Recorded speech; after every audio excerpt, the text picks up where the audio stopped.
Welcome to the Slop Farm. Enjoy the video.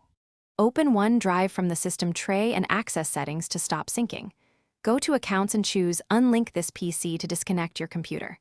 This unlinks your local folder but keeps files in the cloud.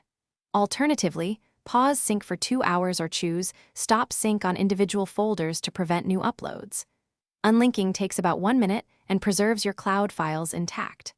After unlinking, local files remain until you manually delete them. Confirm changes in the OneDrive interface to ensure sync has stopped.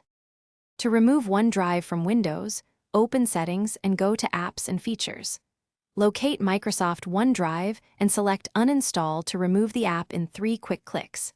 If you prefer to keep the app but stop syncing, open Task Manager and disable OneDrive from startup to prevent relaunch at boot.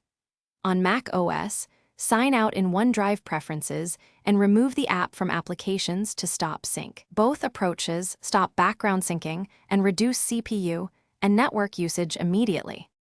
After unlinking or uninstalling, manually delete the local OneDrive folder to remove synced files from your computer.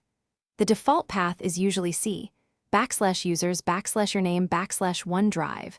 Verify the path before deletion. If leftover settings persist, open Registry Editor and remove keys under HKey current user /software/Microsoft/OneDrive with caution. On Mac OS, also remove ~library/application support/OneDrive.